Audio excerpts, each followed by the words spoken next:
Capítulo 3. Los valores morales. 1. La moral de Tartufo.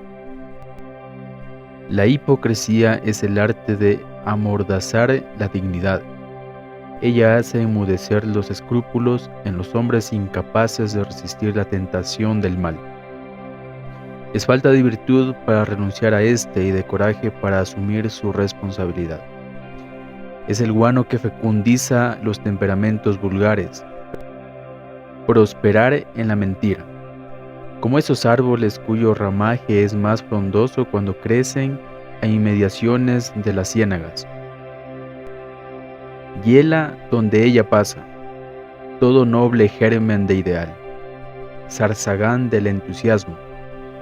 Los hombres rebajados por la hipocresía viven sin ensueño, ocultando sus intenciones, enmascarando sus sentimientos, dando saltos como el eslizón.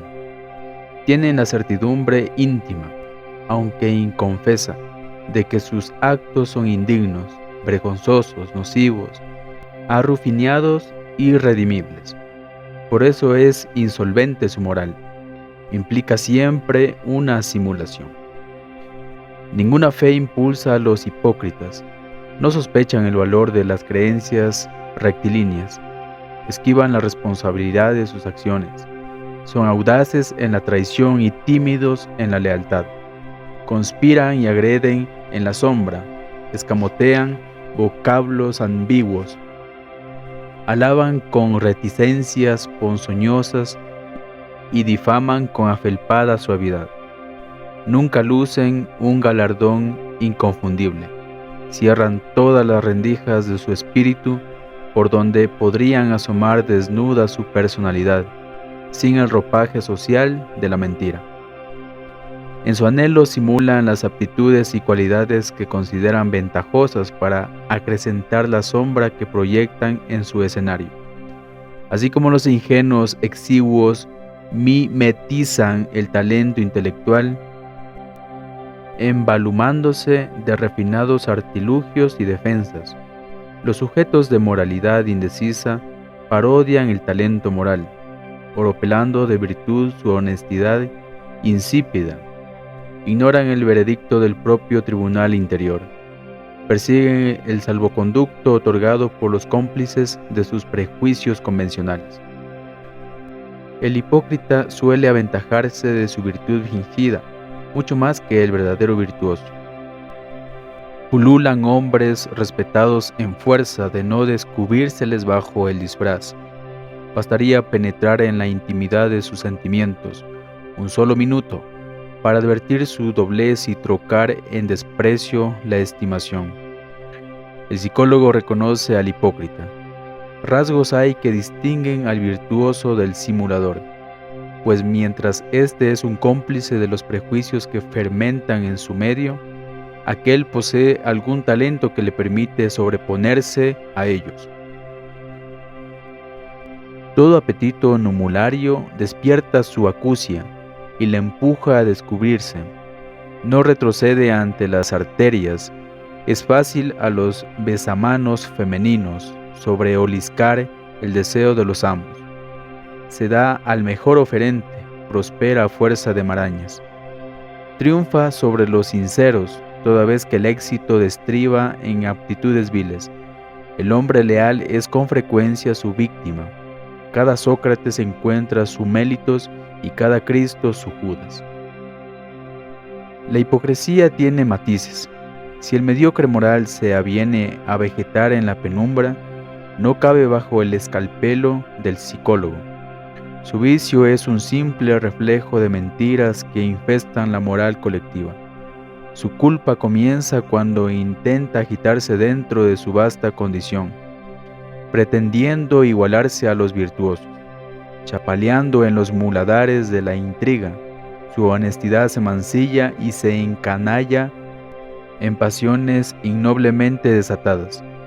Tórnase capaz de todos los rencores. Supone simplemente honesto, como él, a todo santo o virtuoso. No descansa en amenguar sus méritos. Intenta igualar abajo, no pudiendo hacerlo arriba. Persigue a los caracteres superiores, pretende confundir sus excelencias con las propias mediocridades. Desahoga sordamente una envidia que no confiesa, en la penumbra, ensalobrándose, babeando sin morder, mintiendo sumisión y amor a los mismos que detesta y carcome. Su malsinidad está inquietada con escrúpulos que le obligan a avergonzarse en secreto. Descubrirle es el más cruel de los suplicios, es su castigo. El odio es loable si lo comparamos con la hipocresía. En ello se distinguen la subrepticia medrosidad del hipócrita y la adamantina lealtad del hombre digno. Alguna vez éste se encrespa y pronuncia palabras que son un estigma o un epitafio. Su rugido es la luz de un relámpago fugaz y no deja escorias en su corazón. Se desahoga por un gesto violento, sin envenenarle. Las naturalezas viriles poseen un exceso de fuerza plástica cuya función regeneradora cura prontamente las hondas heridas y trae el perdón. La juventud tiene entre sus preciosos atributos la incapacidad de dramatizar largo tiempo las pasiones malignas. El hombre que ha perdido la aptitud de borrar sus odios está ya viejo, irreparablemente. Sus heridas son tan imborrables como sus canas, y como éstas puede teñirse el odio. La hipocresía es la tintura de esas canas morales. Sin fe en creencia alguna, el hipócrita profesa las más provechosas. Atafagado por preceptos que entiende mal, su moralidad parece un pelele hueco. Por eso, para conducirse, necesita la muleta de alguna religión. Prefiere las que afirman la existencia del purgatorio y ofrecen redimir las culpas por dinero. Esa aritmética de ultratumba le permite disfrutar más tranquilamente los beneficios de su hipocresía. Su religión es una actitud y no un sentimiento. Por eso suele exagerarla. Es fanático. En los santos y en los virtuosos, la religión y la moral pueden correr parejas. En los hipócritas la conducta baila en compás distinto del que marcan los mandamientos. Las mejores máximas teóricas pueden convertirse en acciones abominables. Cuanto más se pudre la moral práctica, tanto mayor es el esfuerzo por rejuvenecerla, con harapos de dogmatismo. Por eso es declamatoria y suntuosa la retórica de Tartufo, arquetipo del género, cuya creación pone a Molière entre los más geniales psicólogos de todos los tiempos. No olvidemos la historia de ese oblicuo devoto a quien el sincero Orgón recoge piadosamente y que sugestiona a toda su familia. Cleanto, un joven, se atreve a desconfiar de él. Tartufo consigue que Orgón expulse de su hogar a ese mal hijo y se hace legar sus bienes. Y no basta. Intenta seducir a la consorte de su huésped. Para desenmascarar tanta infamia, su esposa se resigna a celebrar con Tartufo una entrevista, a la que Orgón asiste oculto.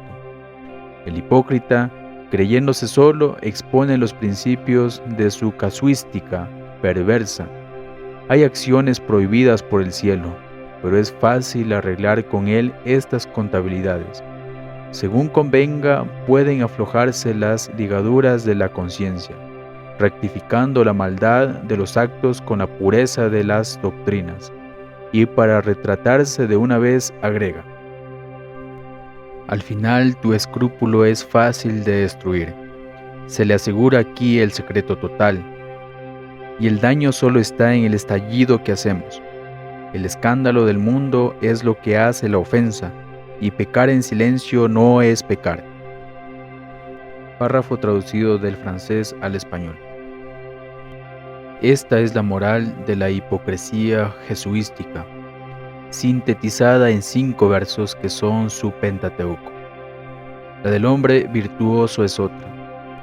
Está en la intención y en el fin de las acciones, en los hechos mejor que en las palabras, en la conducta ejemplar y no en la oratoria untuosa.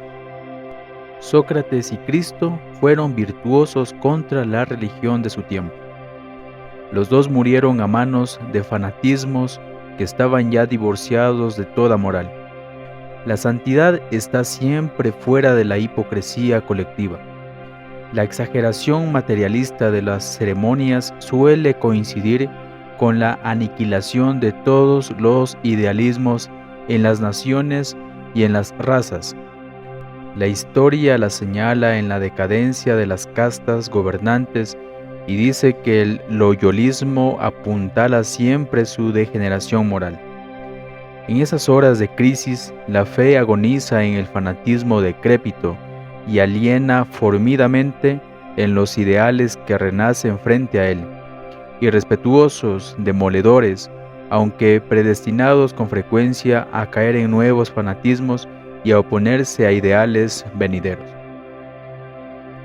El hipócrita está constreñido a guardar las apariencias, con tanto afán como pone el virtuoso en cuidar sus ideales. Conoce de memoria los pasajes pertinentes del Sartor Resartus. Por ellos admira a Carlyle, tanto como otros por su culto a los héroes. Respeto de las formas hace que los hipócritas de cada época y país adquieran rasgos comunes. Hay una manera peculiar que trasunta el tartufismo en todos sus adeptos, como hay algo que denuncia el parentesco entre los afiliados a una tendencia artística o escuela literaria. Ese estigma común a los hipócritas que permite reconocerlos, no obstante los matices individuales impuestos por el rango o la fortuna, es su profunda animadversión a la verdad. La hipocresía es más honda que la mentira. Esta puede ser accidental, aquella es permanente. El hipócrita transforma su vida entera en una mentira metódicamente organizada. Hace lo contrario de lo que dice, toda vez que ello le reporte un beneficio inmediato. Vive traicionando con sus palabras, como esos poetas que disfrazan con largas crenchas la cortedad de su inspiración. El hábito de la mentira paraliza los labios del hipócrita cuando llega la hora de pronunciar una verdad. Así como la pereza es la clave de la ruina y la avidez es móvil del servilismo, la mentira es el prodigioso instrumento de la hipocresía. Nunca ha escuchado la humanidad palabras más nobles que algunas de Tartufo, pero jamás un hombre ha producido acciones más disconformes con ellas. Sea cual fuere su rango social, en la privanza o en la proscripción, en la opulencia o en la miseria. El hipócrita está siempre dispuesto a adular a los poderosos y a engañar a los humildes, mintiendo a entrambos. El que se acostumbra a pronunciar palabras falsas acaba por faltar a la propia sin repugnancia, perdiendo toda noción de lealtad consigo mismo. Los hipócritas ignoran que la verdad es la condición fundamental de la virtud. Olvidan la sentencia multisecular de Apolonio: de siervos es mentir, de libres decir verdad. Por eso el hipócrita está predispuesto a adquirir sentimientos serviles. Es el lacayo de los que le rodean, el esclavo de 1000 amos, de 1.000.000 de amos, de todos los cómplices de su mediocridad. El que miente es traidor. Sus víctimas le escuchan suponiendo que dice la verdad. El mentiroso conspira contra la quietud ajena, falta el respeto a todos, siembra la inseguridad y la desconfianza. Con mirar ojizaino persigue a la sinceridad. Dice que ella es la fuente de escándalo y anarquía, como si pudiera culparse a la escoba de que exista la suciedad.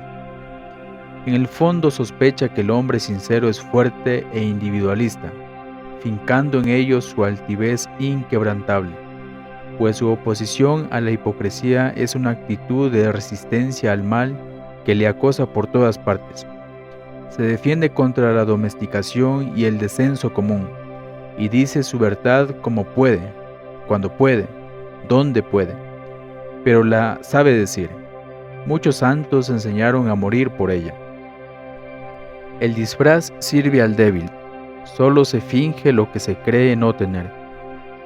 Hablan más de la nobleza los nietos de truanas.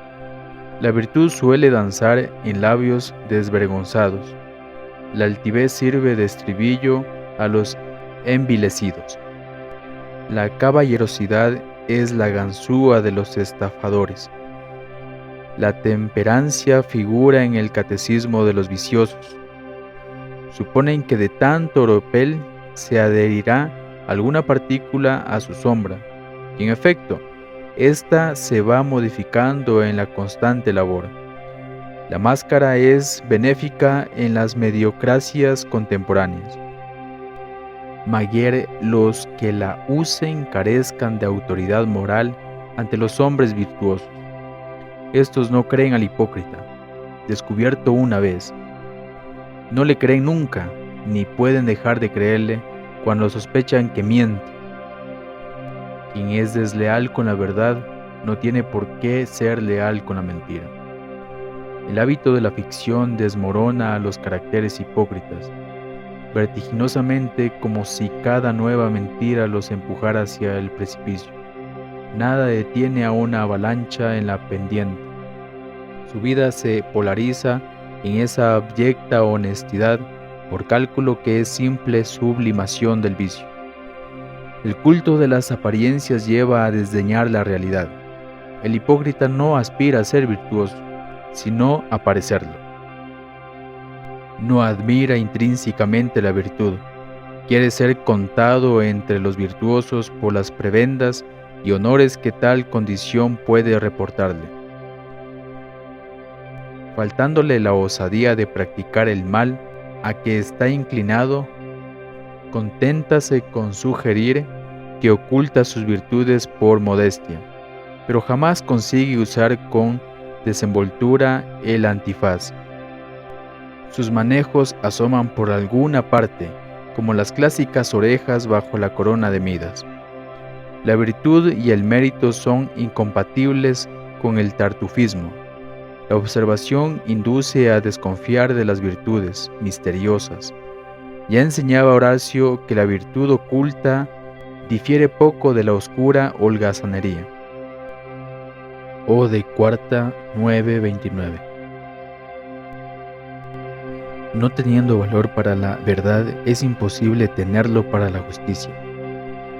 En vano los hipócritas viven jactándose de una gran ecuanimidad y procurando prestigios catonianos. Su prudente cobardía les impide ser jueces toda vez que puedan comprometerse con un fallo. Prefieren tartajear sentencias bilaterales y ambiguas diciendo que hay luz y sombra en todas las cosas. No lo hacen, empero, por filosofía, sino por incapacidad de responsabilizarse de sus juicios. Dicen que estos deben ser relativos, aunque en lo íntimo de su mollera creen infalibles sus opiniones. No osan proclamar su propia suficiencia, prefieren avanzar en la vida sin más brújula que el éxito, ofreciendo el flanco y bordejeando esquivos a poner la proa hacia el más leve obstáculo. Los hombres rectos son objeto de su acendrado rencor, pues con su rectitud humillan a los oblicuos, pero estos no confiesan su cobardía y sonríen servilmente a las miradas que los torturan. Aunque sienten el vejamen, se contraen a estudiar los defectos de los hombres virtuosos para filtrar pérfidos venenos en el homenaje que a todas horas están obligados a tributarles. Difaman sordamente, traicionan siempre, como los esclavos, como los híbridos que traen en las venas sangre servil. Hay que temblar cuando sonríen. Vienen tanteando la empuñadura de algún estilete oculto bajo su capa. El hipócrita entibia toda amistad con sus dobleces. Nadie puede confiar en su ambigüedad recalcitrante. Día por día afloja sus anastromosis con las personas que le rodean. Su sensibilidad escasa impídele caldearse en la ternura ajena y su afectividad va palideciendo como una planta que no recibe sol, agostado el corazón en un invierno prematuro. Solo piensa en sí mismo y esa es su pobreza suprema. Sus sentimientos se marchitan en los invernáculos de la mentira y de la vanidad, mientras los caracteres dignos crecen en un perpetuo olvido de su ayer y piensan en cosas nobles para su mañana. Los hipócritas se repliegan sobre sí mismos, sin darse, sin gastarse, retrayéndose, atrofiándose. Su falta de intimidades les impide toda expansión, obsesionados por el temor de que su conciencia moral asome a la superficie. Saben que bastaría una leve brisa para descorrer su livianísimo velo de virtud. No pudiendo confiar en nadie, viven cegando las fuentes de su propio corazón. No sienten la raza, la patria, la clase, la familia, ni la amistad, aunque saben mentirlas para explotarlas mejor. Ajenos a todo y a todos, pierden el sentimiento de la solidaridad social, hasta caer en sórdidas caricaturas del egoísmo. El hipócrita mide su generosidad por las ventajas que de ella obtiene. Concibe la beneficencia como una industria lucrativa para su reputación. Antes de dar, investiga si tendrá notoriedad su donativo. Figura en primera línea en todas las suscripciones públicas, pero no abriría su mano en la sombra. Invierte su dinero en un bazar de caridad, como si comprara acciones de una empresa. Eso no le impide ejercer la usura en privado o sacar provecho del hambre ajena. Su indiferencia al mal del prójimo puede arrastrarle a complicidades indignas. Para satisfacer alguno de sus apetitos no vacilará ante grises intrigas, sin preocuparse de que ellas tengan consecuencias imprevistas. Una palabra del hipócrita basta para enemistar a dos amigos o para distanciar a dos amantes. Sus armas son poderosas por lo invisibles. Con una sospecha falsa puede envenenar una felicidad, destruir una armonía, quebrar una concordancia. Su apego a la mentira le hace acoger benévolamente cualquier infamia, desenvolviéndola hasta lo infinito, subterráneamente sin ver el rumbo ni medir cuán hondo, tan irresponsable como esas alimañas que cavan al azar sus madrigueras, cortando las raíces de las flores más delicadas. Indigno de la confianza ajena, el hipócrita vive desconfiando de todos, hasta caer en el supremo infortunio de la susceptibilidad. Un terror ansioso le acoquina frente a los hombres sinceros, creyendo escuchar en cada palabra un reproche merecido. No hay en ello dignidad, sino remordimiento. En vano pretendería engañarse a sí mismo, confundiendo la susceptibilidad con la delicadeza.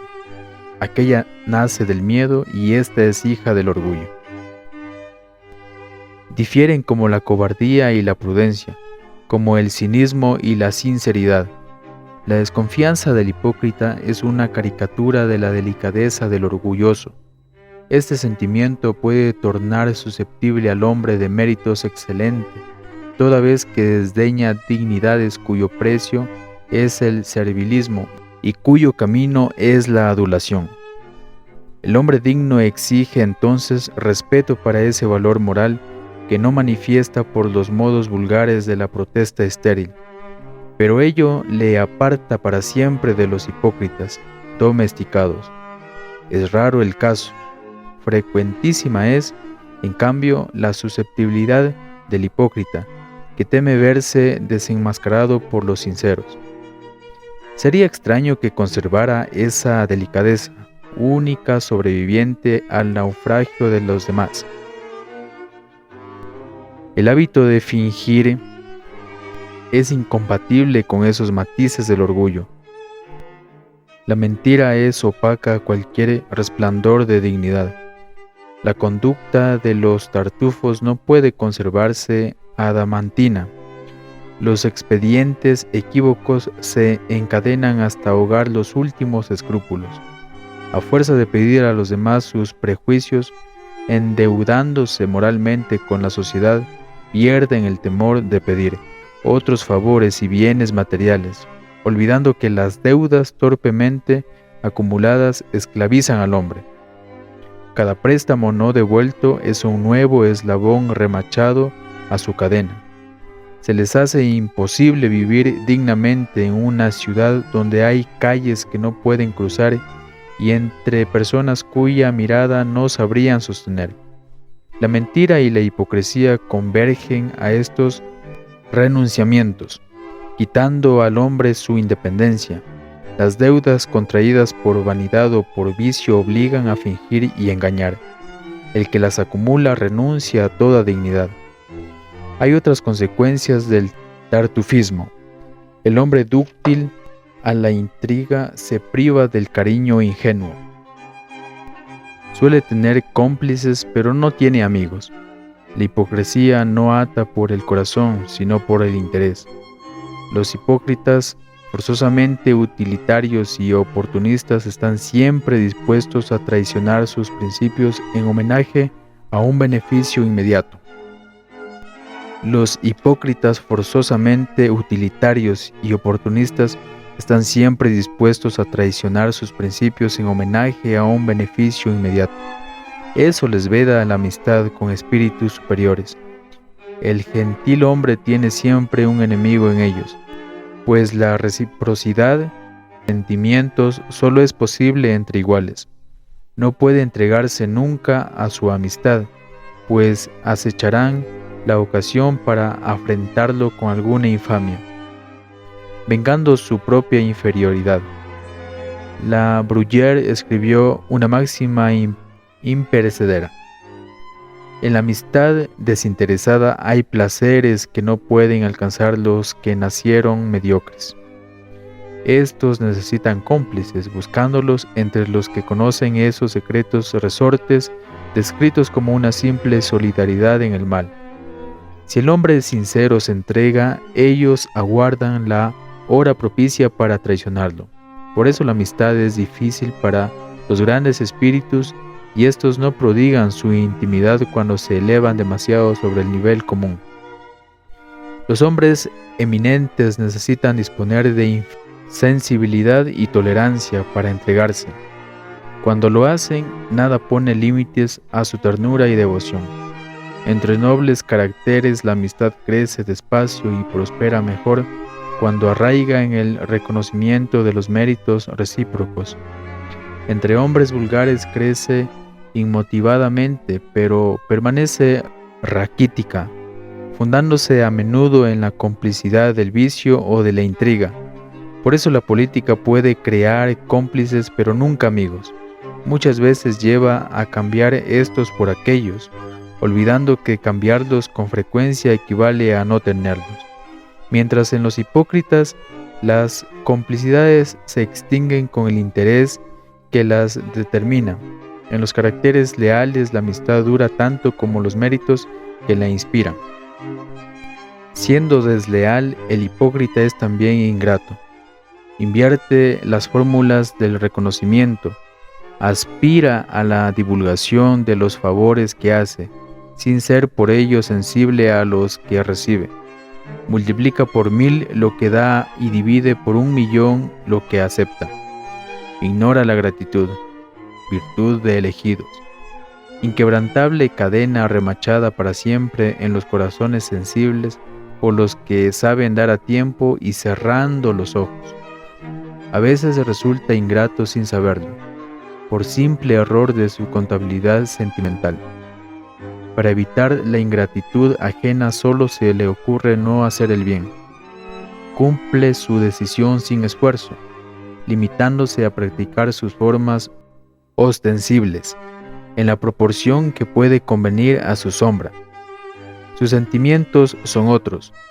El hipócrita sabe que puede seguir siendo honesto aunque practique el mal con disimulo y con desenfado la ingratitud. La psicología de Tartufo sería incompleta si olvidáramos que coloca en lo más hermético de sus tabernáculos todo lo que anuncia el florecer de pasiones inherentes a la condición humana. Frente al pudor instintivo, casto por definición, los hipócritas han organizado un pudor convencional, impúdico y corrosivo.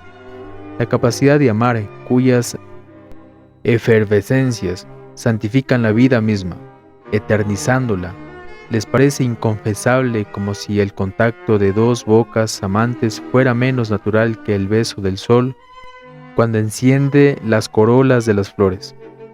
Mantienen oculto y misterioso todo lo concerniente al amor, como si el convertirlo en delito no acicateara la tentación de los castos. Pero esa pudibundez visible no les prohíbe ensayar invisiblemente las abyecciones más torpes. Se escandalizan de la pasión sin renunciar al vicio, limitándose a disfrutarlo o a encubrirlo. Encuentran que el mal no está en las cosas mismas, sino en las apariencias, formándose una moral para sí y otra para los demás, como esas casadas que presumen de honestas aunque tengan 3 amantes y repudian a la doncella que ama a un solo hombre sin tener marido.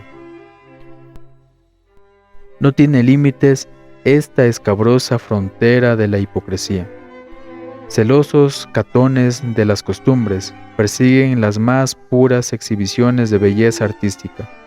Pondrían una hoja de parra en la mano de la Venus Medicia, como otrora injuriaron telas y estatuas para velar las más divinas desnudeces de Grecia y del Renacimiento.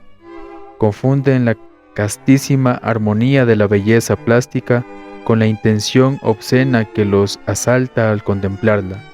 No advierten que la perversidad está siempre en ellos, nunca en la obra de arte. El pudor de los hipócritas es la peluca de su calvicie moral.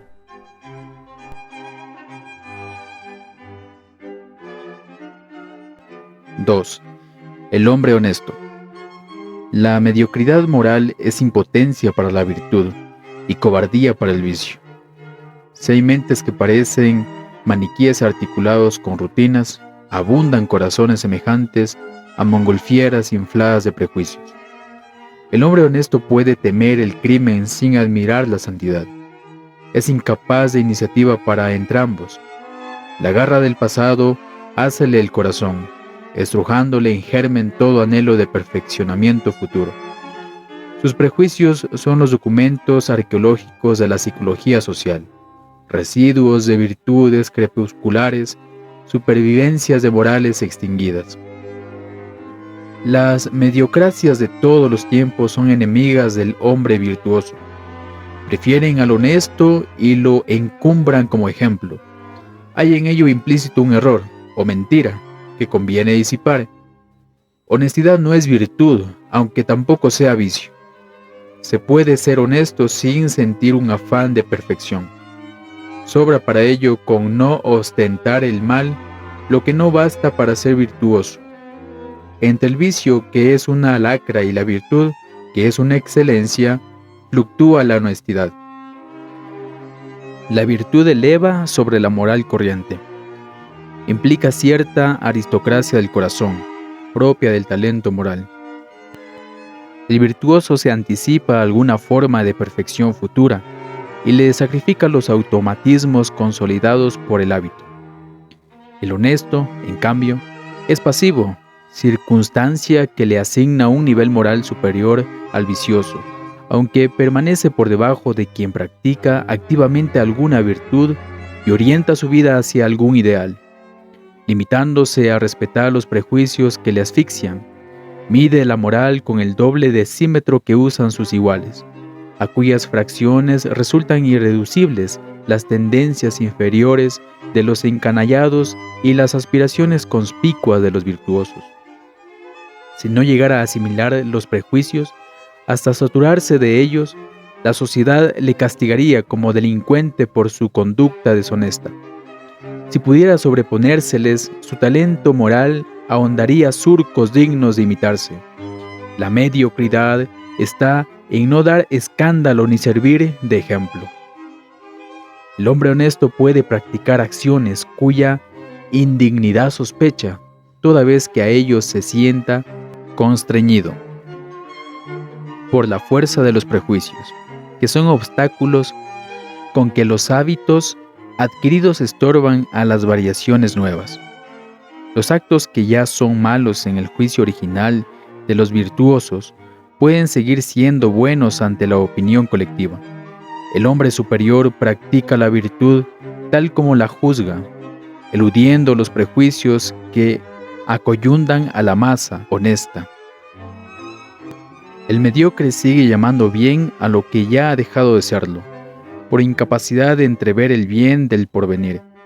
Sentir con el corazón de los demás equivale a pensar con cabeza ajena.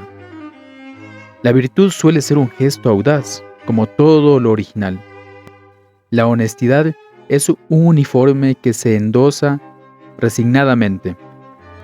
El mediocre teme a la opinión pública, con la misma obsecuencia con que el zascandil teme al infierno. Nunca tiene la osadía de ponerse en contra de ella, y menos cuando la apariencia del vicio es un peligro íncito en toda virtud no comprendida. Renuncia a ella por los sacrificios que implica. Olvida que no hay perfección sin esfuerzo. Solo pueden mirar al sol de frente los que osan clavar su pupila sin temer la ceguera. Los corazones menguados no cosechan rosas en su huerto, por temor a las espinas. Los virtuosos saben que es necesario exponerse a ellas para recoger las flores mejor perfumadas. El honesto es enemigo del santo, como el rutinario lo es del genio. A este le llama loco y al otro lo juzga amoral. Y se explica, los mide con su propia medida, en que ellos no caben. En su diccionario, cordura y moral son los nombres que él reserva a sus propias cualidades. Para su moral de sombras, el hipócrita es honesto, el virtuoso y el santo, que le exceden, parécenle amorales, y con esta calificación les endosa veladamente cierta inmoralidad. Hombres de pacotilla, diríanse, hechos con retazos de catecismos y con sobras de vergüenza. El primer oferente los puede comprar a bajo precio. A menudo mantiénense honestos por conveniencia, algunas veces por simplicidad, si el prurito de la tentación no inquieta su tontería. Enseñan que es necesario ser como los demás, ignoran que solo es virtuoso el que anhela ser mejor. Cuando nos dicen al oído que renunciemos al ensueño e imitemos al rebaño, no tienen valor de aconsejarnos derechamente la apostasía del propio ideal para sentarnos a rumiar la merienda común. La sociedad predica, no hagas mal y serás honesto. El talento moral tiene otras exigencias. Persigue una perfección y serás virtuoso. La honestidad está al alcance de todos. La virtud es de pocos elegidos. El hombre honesto aguanta el yugo a que le uncen sus cómplices. El hombre virtuoso se eleva sobre ellos con un golpe de ala. La honestidad es una industria, la virtud excluye el cálculo. No hay diferencia entre el cobarde que modera sus acciones por miedo al castigo y el codicioso que las activa por la esperanza de una recompensa. Ambos llevan en partida doble sus cuentas corrientes con los prejuicios sociales. El que tiembla ante un peligro o persigue una prebenda es indigno de nombrar la virtud. Por esta se arriesgan a la proscripción o a la miseria. No diremos por eso que el virtuoso es infalible, pero la virtud implica una capacidad de rectificaciones espontáneas, el reconocimiento leal de los propios errores como una lección para sí mismo y para los demás, la firme rectitud de la conducta ulterior. El que paga una culpa con muchos años de virtud es como si no hubiera pecado, se purifica. En cambio, el mediocre no reconoce sus hierros ni se avergüenza de ellos, agravándolos con el impudor, subrayándolos con la reincidencia, duplicándolos con el aprovechamiento de los resultados. Predicar la honestidad sería excelente si ella no fuera un renunciamiento a la virtud, cuyo norte es la perfección incesante. Su elogio empaña el culto de la dignidad y es la prueba más segura del descenso moral de un pueblo. Encubrando al interlope, se afrenta al severo. Por el tolerable se olvida al ejemplar. Los espíritus acomodaticios llegan a aborrecer la firmeza y la lealtad a fuerza de medrar con el servilismo y la hipocresía. Admirar al hombre honesto es rebajarse. Adorarlo es envilecerse. Stendhal reducía la honestidad a una simple forma de miedo. Conviene agregar que no es un miedo al mal en sí mismo, sino a la reprobación de los demás. Por eso es compatible con una total ausencia de escrúpulos para todo acto que no tenga sanción expresa o pueda permanecer ignorado. Vi el fondo de lo que se llama gente honesta. Es espantoso, decía Talleyrand, preguntándose qué sería de tales sujetos si el interés o la pasión entraran en juego. Su temor del vicio y su impotencia para la virtud se equivalen. Son simples beneficiarios de la mediocridad moral que les rodea. No son asesinos, pero no son héroes. No roban, pero no dan media capa al desvalido. No son traidores, pero no son leales. No asaltan en descubierto, pero no defienden al asaltado.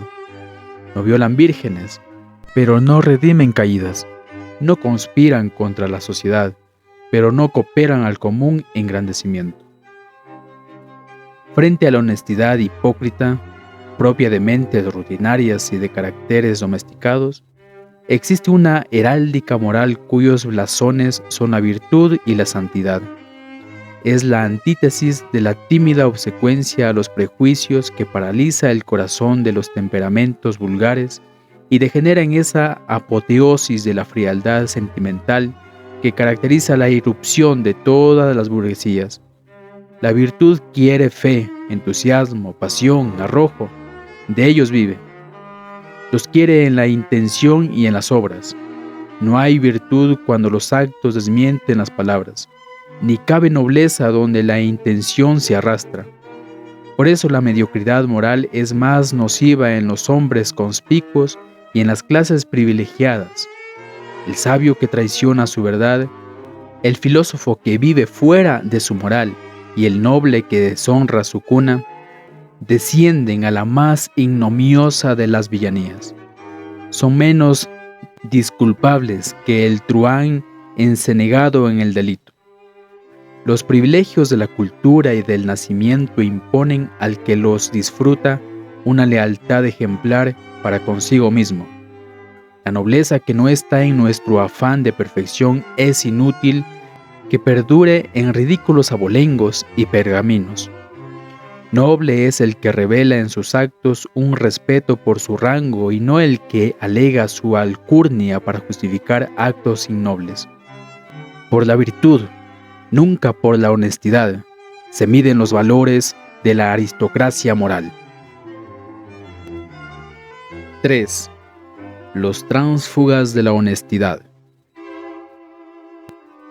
Mientras el hipócrita merodea en la penumbra, el inválido moral se refugia en la tiniebla. El crepúsculo medra el vicio que la mediocridad ampara. En la noche irrumpe el delito, reprimido por leyes que la sociedad forja. Desde la hipocresía consentida hasta el crimen castigado, la transición es insensible.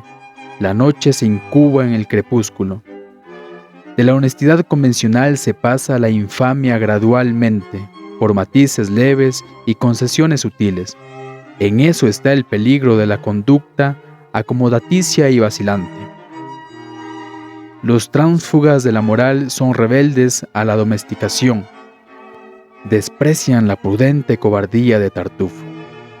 Ignoran su equilibrismo, no saben simular, agreden los principios consagrados, y como la sociedad no puede tolerarlos sin comprometer su propia existencia, ellos tienden sus guerrillas contra ese mismo orden de cosas cuya custodia obsesiona a los mediocres. Comparado con el inválido moral, el hombre honesto parece una alhaja. Esa distinción es necesaria. Hay que hacerla en su favor, seguros de que él la reputará honrosa. Si es incapaz de ideal, también lo es de crimen desembosado. Sabe disfrazar sus instintos, encubre el vicio, elude el delito penado por las leyes. En los otros, en cambio, toda perversidad brota a flor de piel, como una erupción pustulosa. Son incapaces de sostener en la hipocresía, como los idiotas lo son de embalsarse en la rutina. Los honestos se esfuerzan por merecer el purgatorio. Los delincuentes se han decidido por el infierno, embistiendo sin escrúpulos ni remordimientos contra el armazón de prejuicios y leyes que la sociedad les opone. Cada agregado humano cree que la verdadera moral es su moral, olvidando que hay tantas como rebaños de hombres. Se es infame, vicioso, honesto o virtuoso, en el tiempo y en el espacio. Cada moral es una medida oportuna y convencional de los actos que constituyen la conducta humana. No tiene existencia esotérica, como no la tendría la sociedad abstractamente considerada. Sus cánones son relativos y se transforman obedeciendo al enmarañado determinismo de la evolución social. En cada ambiente y en cada época existe un criterio medio que sanciona como buenos o malos, honestos o delictuosos, permitidos o inadmisibles, los actos individuales que son útiles o nocivos a la vida colectiva. En cada momento histórico ese criterio es la subestructura de la moral, variable siempre. Los delincuentes son individuos incapaces de adaptar su conducta a la moralidad media de la sociedad en que viven. Son inferiores, tienen el alma de la especie, pero no adquieren el alma social. Divergen de la mediocridad, pero en sentido opuesto a los hombres excelentes, cuyas variaciones originales determinan una desadaptación evolutiva en el sentido de la perfección. Son innúmeros, todas las formas corrosivas de la degeneración desfilan en ese calidoscopio, como si al conjuro de un maléfico exorcismo se convirtieran en pavorosa realidad los más sórdidos ciclos de un infierno dantesco.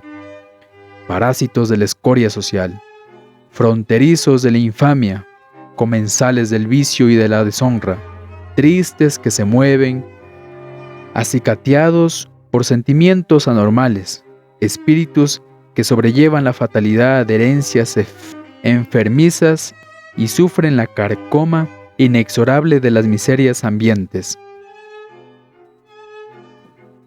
Irreductibles e indomesticables, aceptan como un duelo permanente la vida en sociedad. Pasan por nuestro lado, impertérritos y sombríos, llevando sobre sus frentes fugitivas el estigma de su destino involuntario, y en los mudos labios la mueca oblicua del que escruta a sus semejantes, con ojo enemigo. Parecen ignorar que son las víctimas de un complejo determinismo, superior a todo freno ético. Súmanse en ellos los desequilibrios transfundidos por una herencia malsana, las deformes configuraciones morales plasmadas en el medio social y las mil circunstancias ineludibles que atraviesanse al azar en su existencia. La ciénaga en que chapalean su conducta asfixia los gérmenes posibles de todo sentido moral, desarticulando los últimos prejuicios que los vinculan al solidario consorcio de los mediocres. Viven adaptados a una moral aparte, con panoramas de sombrías perspectivas, esquivando los valores luminosos y escurriéndose entre las penumbras más densas. Fermentan en el agitado aturdimiento de las grandes ciudades modernas, retoñan en todas las grietas del edificio social y conspiran sordamente contra su estabilidad, ajenos a las normas de conducta características del hombre mediocre, eminentemente conservador y disciplinado. La imaginación nos permite alienar sus torvas siluetas sobre un lejano horizonte, donde la lobreguez crepuscular vuelca sus tonos violentos de oro y de púrpura, de incendio y de hemorragia, desfile de macabra legión que marcha atropelladamente hacia la ignominia.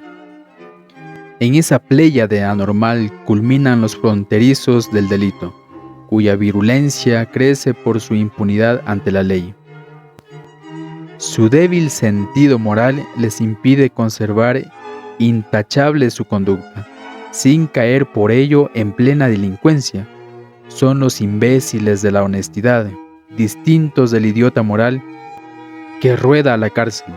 No son delincuentes, pero son incapaces de mantenerse honestos. Pobres espíritus de carácter claudicante y voluntad relajada.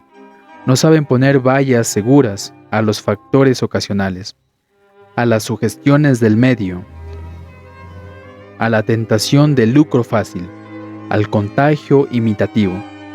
Viven solicitados por tendencias opuestas, oscilando entre el bien y el mal, como el asno de Buridán. Son caracteres conformados minuto por minuto en el molde inestable de las circunstancias.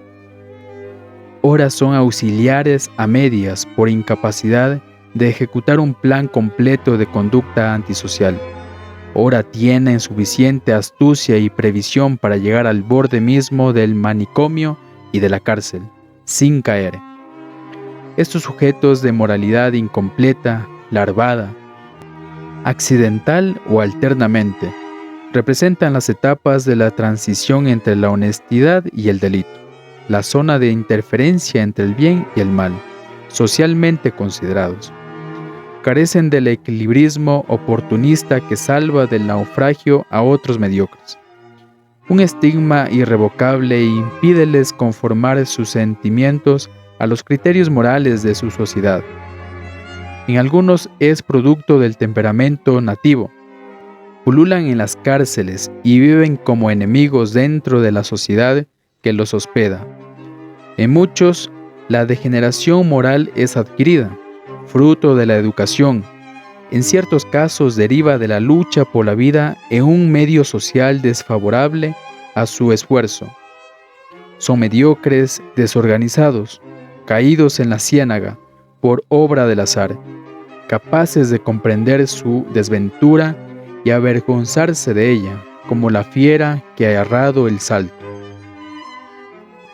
En otros hay una inversión de los valores éticos, una perturbación del juicio que impide medir el bien y el mal, con el cartabón aceptado por la sociedad.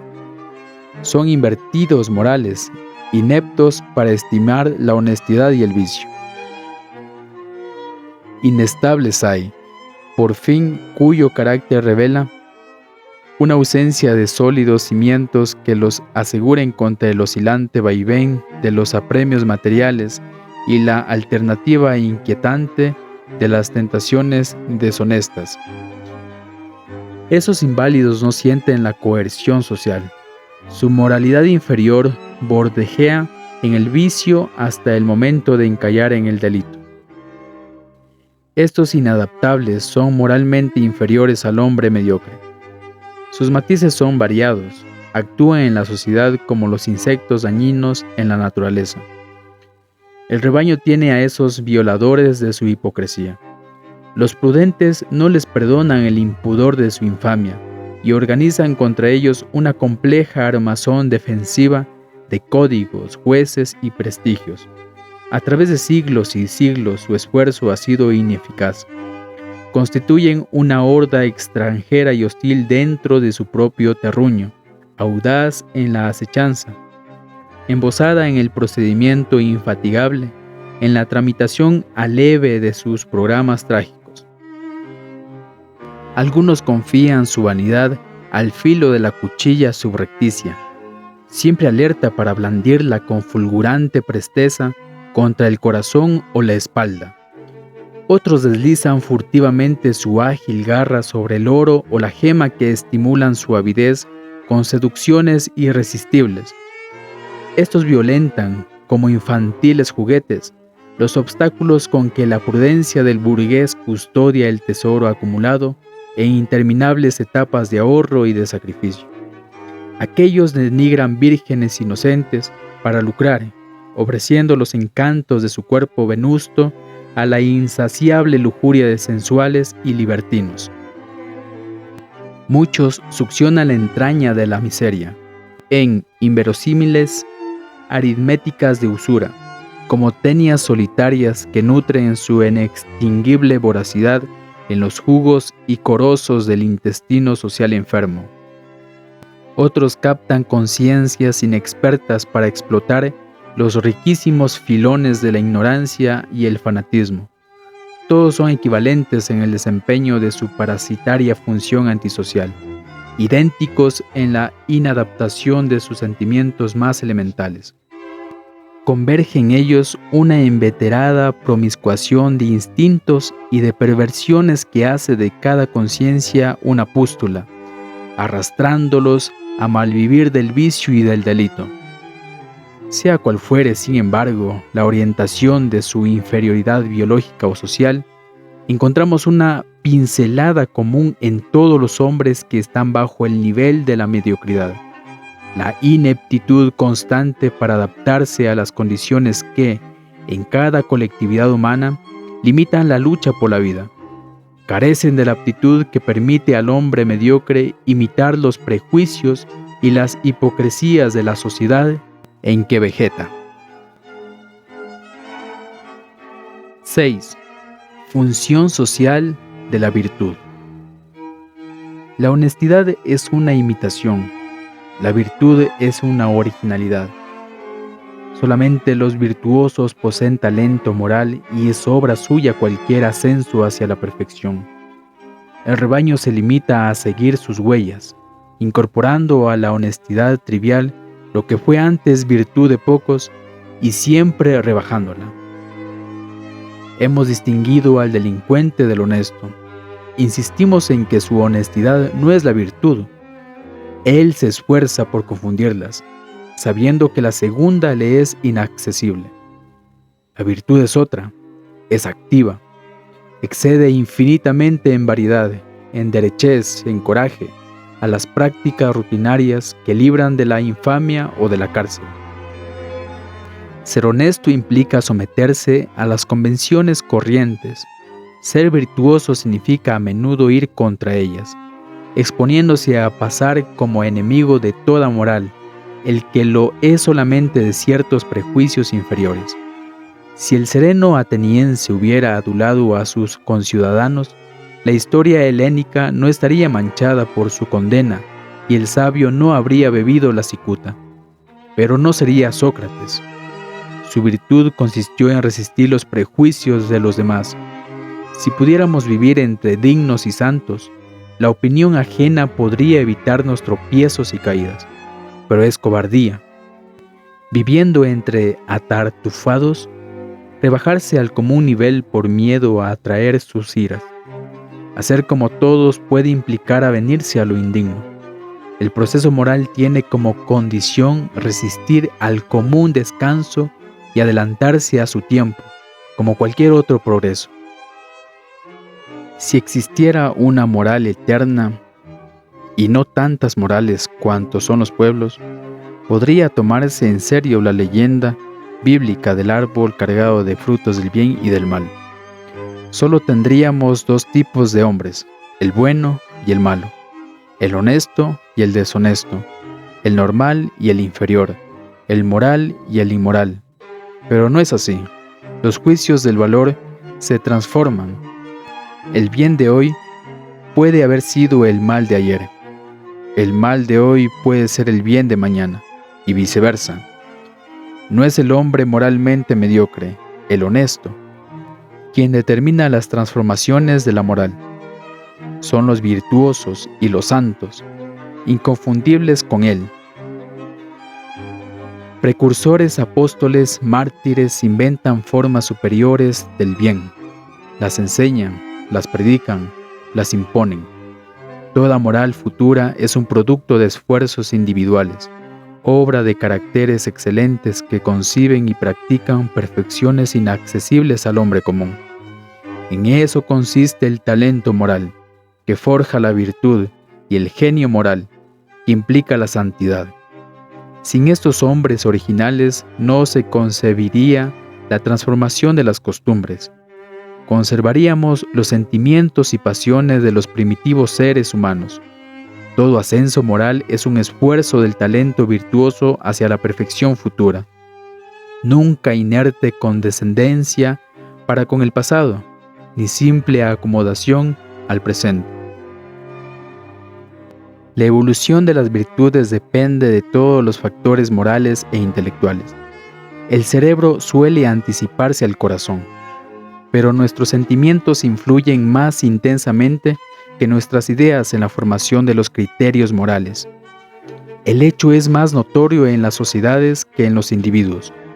Ha podido afirmarse que, si resucitase un griego o un romano, su cerebro permanecería atónito ante nuestra cultura intelectual, pero su corazón podría latir al unísono con muchos corazones contemporáneos.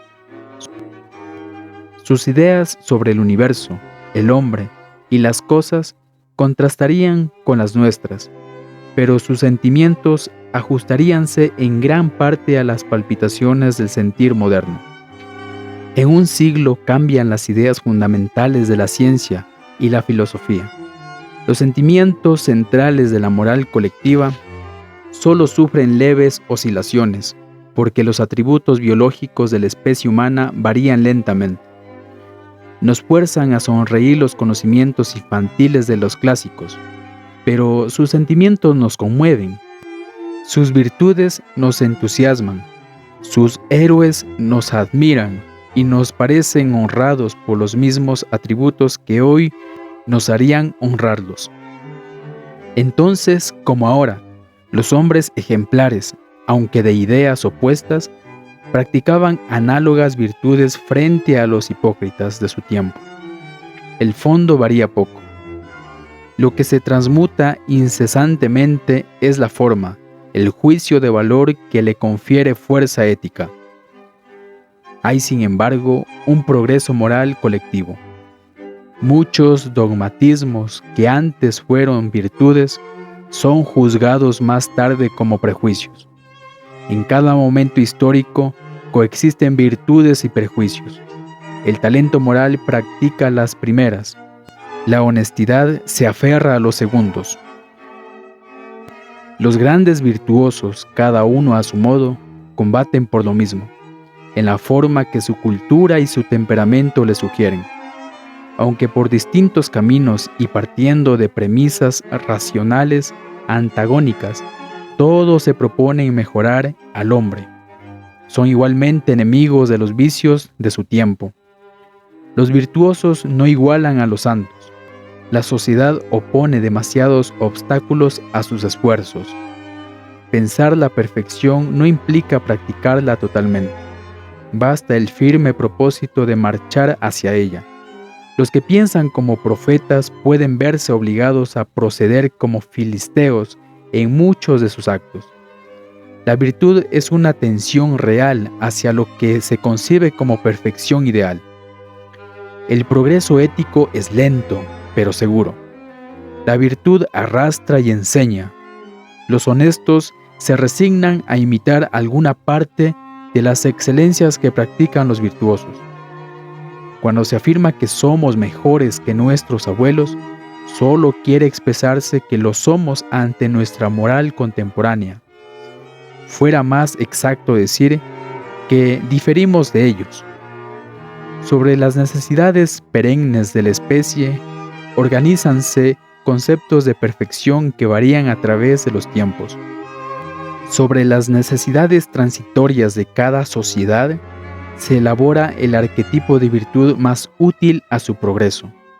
Mientras el ideal absoluto permanece indefinido y ofrece escasas oscilaciones en el curso de siglos enteros, el concepto concreto de las virtudes se va plasmando en las variaciones reales de la vida social. Los virtuosos ascienden por 1000 senderos hacia cumbres que se alejan, sin cesar, hacia el infinito. Cada uno de los sentimientos útiles para la vida humana engendra una virtud, una norma de talento moral. Hay filósofos que median durante largas noches insomnes, sabios que sacrifican su vida en los laboratorios, patriotas que mueren por la libertad de sus conciudadanos, altivos que renuncian todo favor que tenga por precio su dignidad, madres que sufren la miseria custodiando el honor de sus hijos. El hombre mediocre ignora esas virtudes, se limita a cumplir las leyes por temor a las penas que amenazan a quien las viola, guardando la honra por no arrastrar las consecuencias de perderla. 5. La pequeña virtud y el talento moral. Así como hay una gama de intelectos, cuyos tonos fundamentales son la inferioridad, la mediocridad y el talento, aparte del idiotismo y el genio que ocupan sus extremos, hay también una jerarquía moral representada por términos equivalentes. En el fondo de esas desigualdades hay una profunda heterogeneidad de temperamentos. La conformación a los catecismos ajenos resulta fácil para los hombres débiles, crédulos, timoratos, sin grandes deseos, sin pasiones vehementes, sin necesidad de independencia, sin irradiación de su personalidad. Es inconcebible. En cambio, en las naturalezas idealistas y fuertes, capaces de pasiones vivas, bastante intelectuales para no dejarse engañar por la mentira de los demás. Aquellos no sufren por la coacción moral del rebaño, pues la hipocresía es su clima propicio. Estos sufren luchando entre sus inclinaciones superiores y el falseado concepto del deber que impone la sociedad. Se ajustan a él los hombres honestos, pero nunca se le esclaviza el hombre moralmente superior. Puede acordársele, dice Remy de Gourmont, el valor de una moda a la que uno se resigna por no llamar la atención, pero sin interesar el ser íntimo y sin hacerle ningún sacrificio profundo. En esa disconformidad con la hipocresía colectivamente organizada consiste la virtud, que es individual a la contra de sus caricaturas colectivas. En la caridad y en la beneficencia mundanas, la miseria de los corazones tristes alimenta la vanidad de los cerebros vacíos. Los temperamentos capaces de virtud difieren por su intensidad.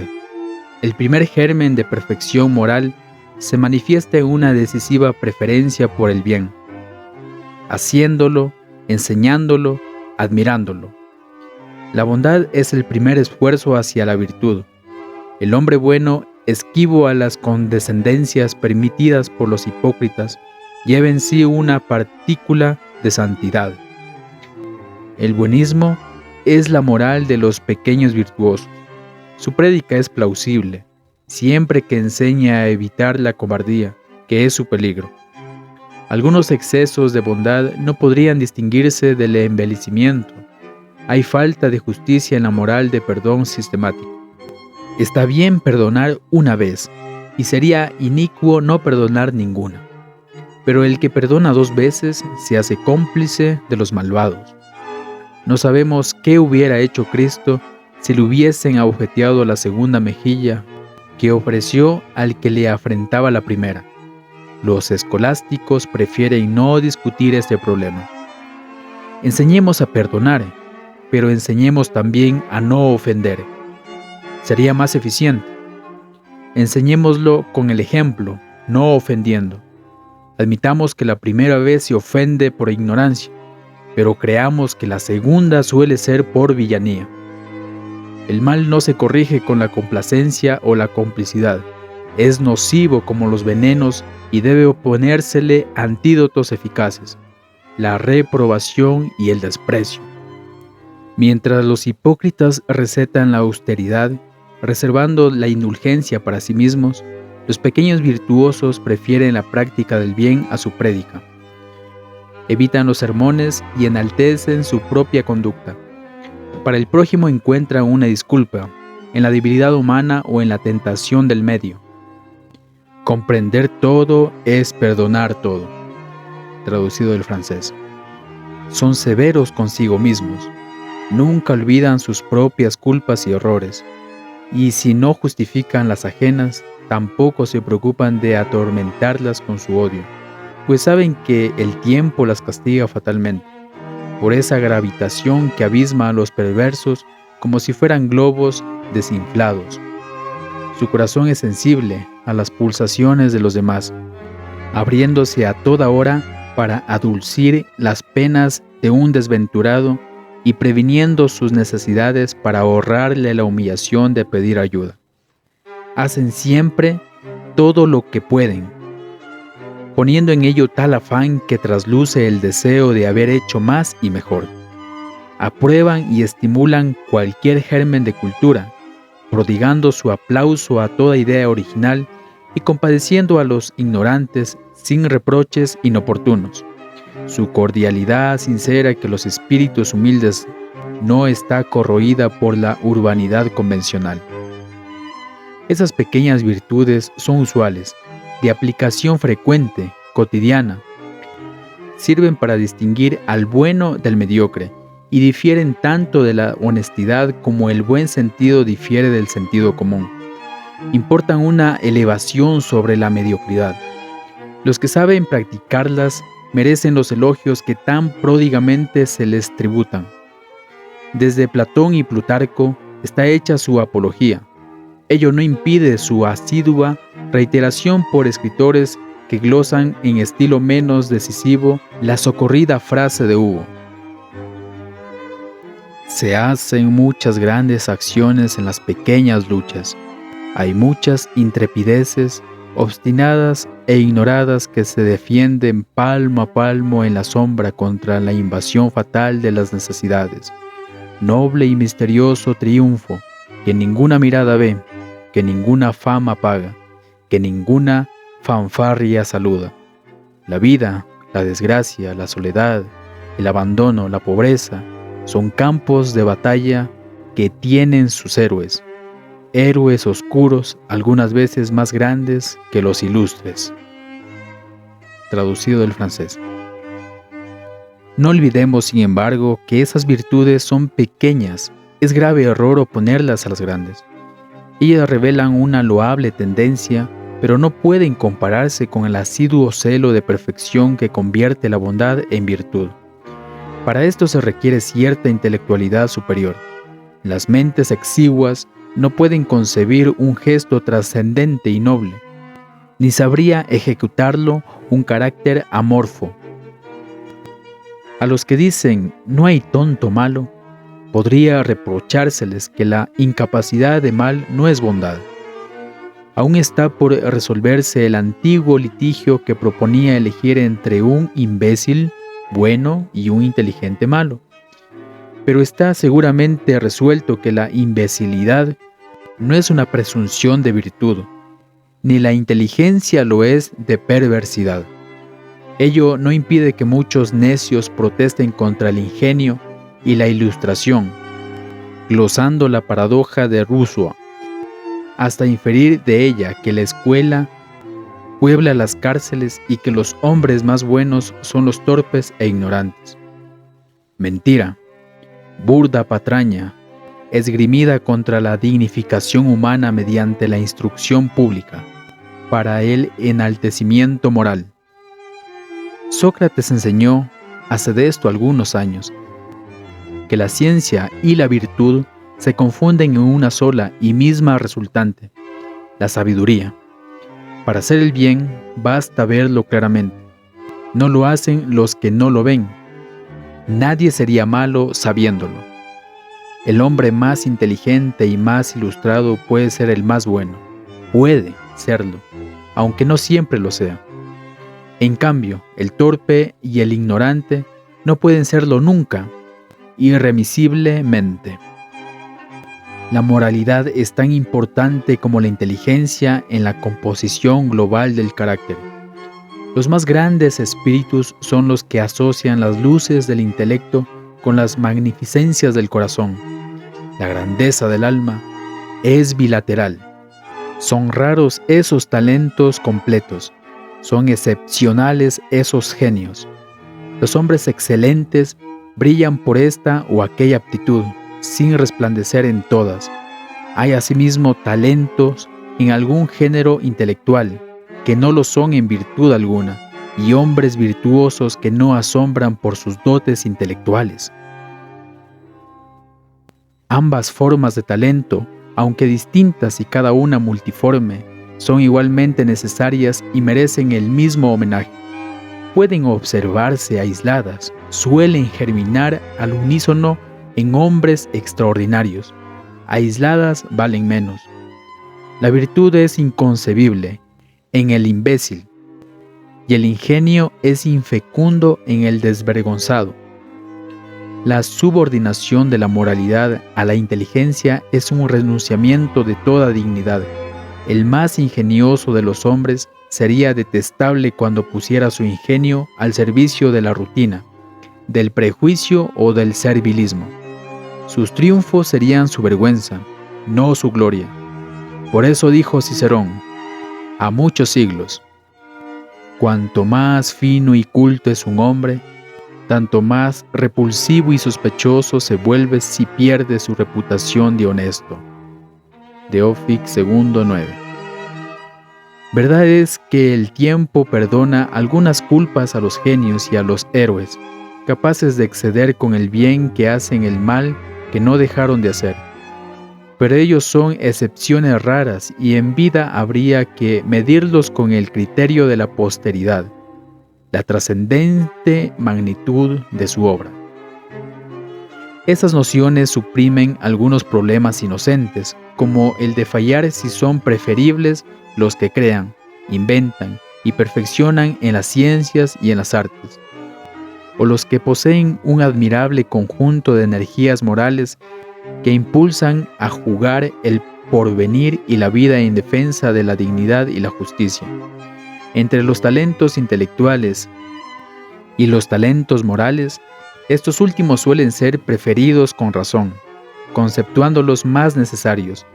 El talento superior es el talento moral, ha escrito Smiles, glosando al inagotable Mr. de la Palisse. De este parangón está excluido a priori el hombre mediocre, pues solo tiene rutinas en el cerebro y prejuicios en el corazón. La apoteosis del tonto bueno encamínase evidentemente a protestar, como lo hacía Cicerón, contra los que pretenden consentir al ingenio un absurdo derecho a la inmoralidad. El sistema es equívoco. Igualmente injusto sería desacreditar a los santos más ejemplares fundándose en que existen simuladores de la virtud. Es capcioso oponer el ingenio y la moral como términos inconciliables. ¿Solo podría ser virtuoso el rutinario o el imbécil? ¿Solo podría ser ingenioso el deshonesto o el degenerado? La humanidad debiera sonrojarse ante estas preguntas.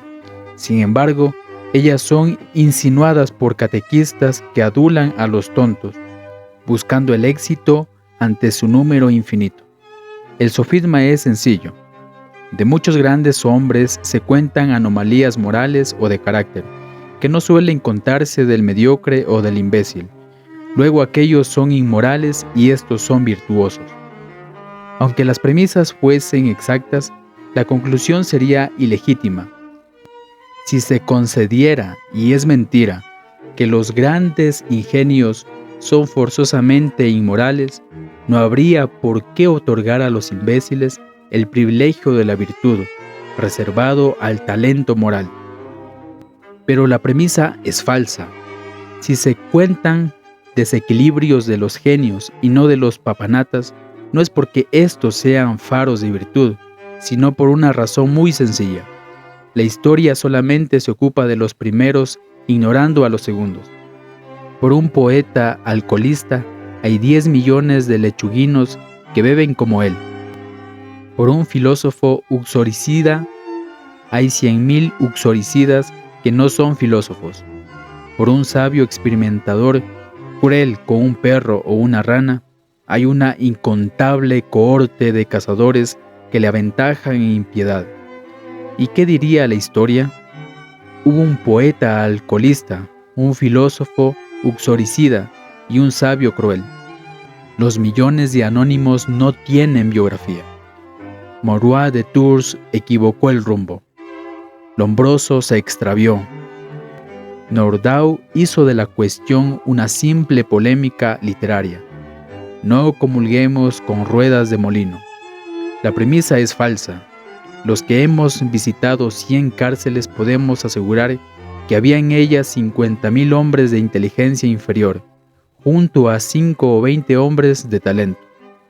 No hemos visto un solo hombre de genio. Volvamos al sano concepto socrático, hermanando la virtud y el ingenio, aliados antes que adversarios. Una elevada inteligencia siempre propicia al talento moral y esta es la condición misma de la virtud. Solo hay una cosa más vasta, ejemplar, magnífica, el golpe de ala que eleva hacia lo desconocido hasta entonces, remontándonos a las cimas eternas de esta aristocracia moral. Son los genios que enseñan virtudes no practicadas hasta la hora de sus profecías o que practican las conocidas con intensidad extraordinaria. Si un hombre encarrila en absoluto su vida hacia un ideal, eludiendo o constatando todas las contingencias materiales que contra él conspiran, ese hombre se eleva sobre el nivel mismo de las más altas virtudes. Entra en la santidad. 6. El genio moral, la santidad. La santidad existe. Los genios morales son los santos de la humanidad. La evolución de los sentimientos colectivos, representados por los conceptos de bien y de virtud, se opera por intermedio de hombres extraordinarios. En ellos se resume o polariza alguna tendencia inmanente del continuo devenir moral. Algunos legislan y fundan religiones como Manú, Confucio, Moisés y Buda. En civilizaciones primitivas, cuando los estados son teocracias, otros predican y viven su moral, como Sócrates, Zenón o Cristo, confiando la suerte de sus nuevos valores o la eficacia del ejemplo. Los hay, en fin, que transmutan racionalmente las doctrinas como Antístenes, Epicuro o Spinoza. Sea cual fuere el juicio que a la posteridad merezcan sus enseñanzas, todos ellos son inventores, fuerzas originales en la evolución del bien y del mal, en la metamorfosis de las virtudes. Son siempre hombres de excepción, genios, los que la enseñan. Los talentos morales perfeccionan o practican de manera excelente esas virtudes por ellos creadas. Los mediocres morales se concretan a imitarlas tímidamente. Toda santidad es excesiva, desbordante, obsesionadora, obediente, incontrastable, es genio. Se es santo por temperamento y no por cálculo, por corazonadas firmes más que por doctrinarismos racionales. Así lo fueron casi todos. La inflexible rigidez del profeta o del apóstol es simbólica. Sin ella no tendríamos la iluminada firmeza del virtuoso ni la obediencia disciplinada del honesto. Los santos no son los factores prácticos de la vida social, sino las masas que imitan débilmente su fórmula. ¿No fue Francisco un instrumento eficaz de la beneficencia, virtud cristiana que el tiempo reemplazará por la solidaridad social. Sus efectos útiles son producidos por innumerables individuos que serían incapaces de practicarla por iniciativa propia, pero que del exaltado arquetipo reciben sugestiones, tendencias y ejemplos, graduándolos, difundiéndolos. El santo de Asís muere de consunción, obsesionado por su virtud, sin cuidarse de sí mismo, y entrega su vida a su ideal. Los mediocres que practican la beneficencia por él practicada, cumplen una obligación, tibiamente, sin perturbar su tranquilidad, en holocausto a los demás. La santidad crea o renueva. La extensión y el desarrollo de los sentimientos sociales y morales, dijo Ribot, se han producido lentamente y por obra de ciertos hombres que merecen ser llamados inventores en moral. Esta expresión puede sonar extrañamente a ciertos oídos de gente imbuida de la hipótesis de un conocimiento del bien y del mal innato, universal, distribuido a todos los hombres y en todos los tiempos. Si en cambio se admite una moral que se va haciendo, es necesario que ella sea la creación, el descubrimiento de un individuo o de un grupo. Todo el mundo admite inventores en geometría, en música, en las artes plásticas o mecánicas. Pero también ha habido hombres que por sus disposiciones naturales eran muy superiores a sus contemporáneos y han sido promotores, iniciadores. Es importante observar que la concepción teórica de un ideal moral más elevado de una etapa a pasar no basta. Se necesita una emoción poderosa que haga obrar y por contagio comunique a los otros su propio élan. El avance es proporcional a lo que se siente y no a lo que se piensa. Por eso el genio moral es incompleto mientras no actúa. La simple visión de ideales magníficos no implica la santidad, que está en el ejemplo, más bien que en la doctrina, siempre que implique creación original. Los titulados santos de ciertas religiones rara vez son creadores. Son simples virtuosos o alucinados a quienes el interés del culto y la política eclesiástica han atribuido una santidad nominal.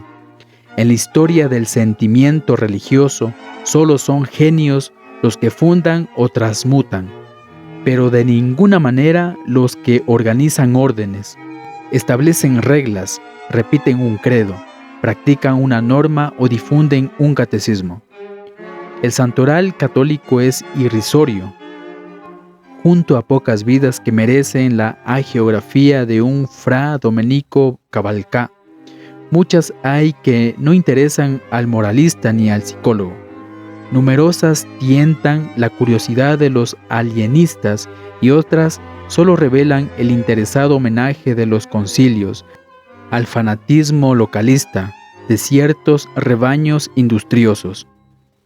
Pongamos más alta la santidad, donde señale una orientación inconfundible en la historia de la moral. Cada hora de la humanidad tiene un clima, una atmósfera y una temperatura que sin cesar varían. Cada clima es propicio al florecimiento de ciertas virtudes. Cada atmósfera se carga de creencias que señalan su orientación intelectual. Cada temperatura marca los grados de fe con que se acentúan determinados ideales y aspiraciones.